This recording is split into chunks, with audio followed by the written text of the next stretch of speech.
its continuity over a long period of time. And the system works and it's incorrupt and there's accountability. And that's a secret which is, they think it's a secret. In fact, they can see how we do it.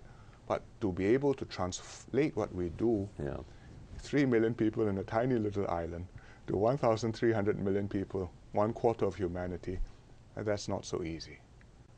Which is not to say they haven't learned, but it means what we do in Singapore, well, it's a model they can look at, and it's very interesting. But they have to work it out how they make their own model in China. Are they becoming creative, innovative, less as we used to have this image of China as being more sort of... They are not like that exactly. at all. If you visit, you will see it's a very diverse, very vibrant place. Many arguments and debates, very open discussion of many issues, except for a few taboo areas. Yeah, what's your politics? Communist Party, Taiwan, Tibet, now Xinjiang. But politics, I mean, it's... other aspects of politics would be discussable. But what's not discussable? What's not discussable is that the Communist Party is ruling China. So any dissent from that is not allowed? That's not allowed. That's a giant insecurity, isn't it? Yes. So Google, how do you explain Google? Google operated in China, then they decided to move. I mean, one of the founders Well, they decided to move because they refused to censor anymore. Yeah, because one of the founders changed his mind. I mean, Brin, Sergey Brin, who to start off with was not keen, but allowed himself to be persuaded. After they got hacked, he persuaded the other people in Google, and particularly Eric Schmidt, and they moved to Hong Kong. Practically nothing has happened because you can still get Google in China, except now it's censored by the Chinese rather than by Google. What's the difference? Google is still in China. Their web search is not in China, but their R&D is still in China. Right. Their business is still in China. So in fact, it's really, from our point of view, it's not helpful to their image, but it's not earth-shaking. But on the other hand, some people are applauding Google for standing up, for Sergey Brin saying, I don't want to be a part of this. Maybe. But you don't agree with him? He had to make his decision. I mean, these are decisions Google had to make. There was they were on an edge. A small thing happened which made them tip a different way. Yeah.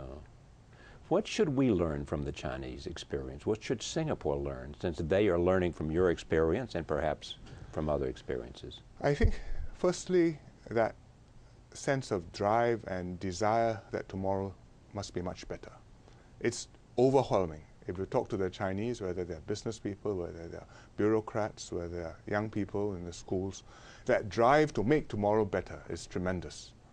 And that willingness to explore and examine alternatives. What should we change? What should our system be? How should we make our healthcare work? Or our pensions? Or even our anti-pollution measures? And try and work a system which, if it doesn't work, well, we will change it again.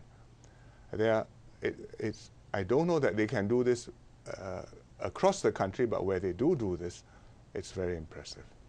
And they feel that way. Their own self-esteem has grown, and they really want to say, tremendously. We've been around for a long time, and look at how good we are now. Especially after the Olympics and now after the Shanghai Expo, which is going to open soon. We start May 1st. That's their symbol to the world that we have arrived. Yes. Right? Or we are arriving. We are arriving. Yeah. India, because you asked us to focus on your region, India. Where do you see India in all this? We would like India to be a big part of the story in the region, because from our point of view in Southeast Asia, if we have India as well as China, we will have two wings to fly with. And it makes a big difference. Yes.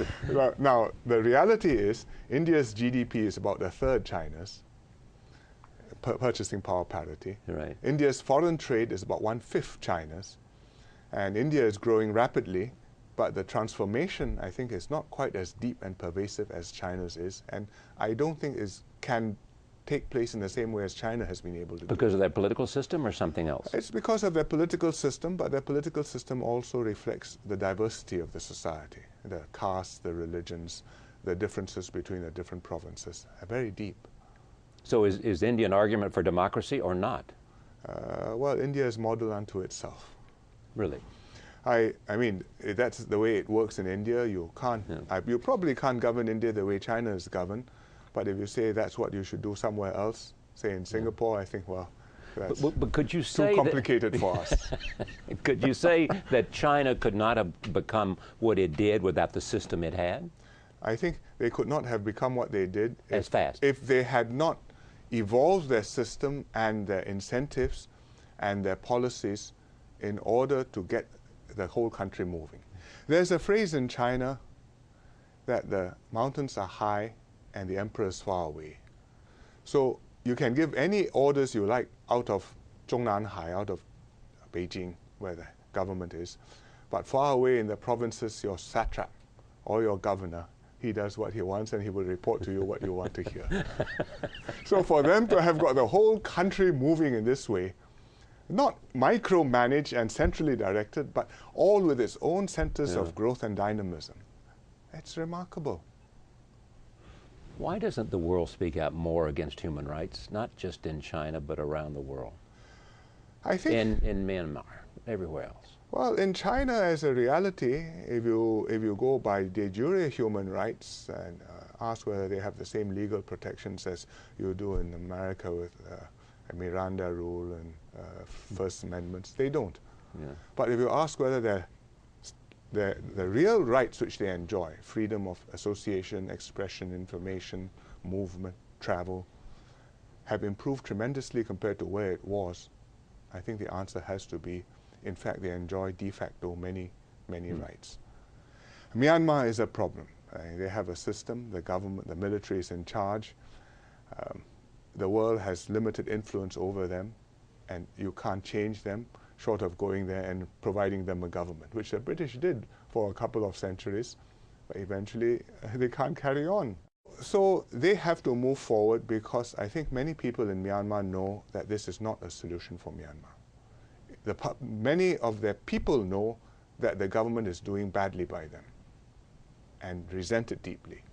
I think many people in the government know that this is leading nowhere and needs to change. I suspect that the How about many people in the military? Including. Okay. But I suspect a few key people in the, who make the decisions, they have decided that this is an existential thing for them, that if they're out, it's not just that the country and the government has changed, but where do I go and which jail will I be in? And my children, and my jewels, and my billions. So they are not likely to be persuaded by lectures. You have to wait. I think there will be a change over time as the generations change, and they're holding elections this year. May or may not be perfect, but it's a step forward.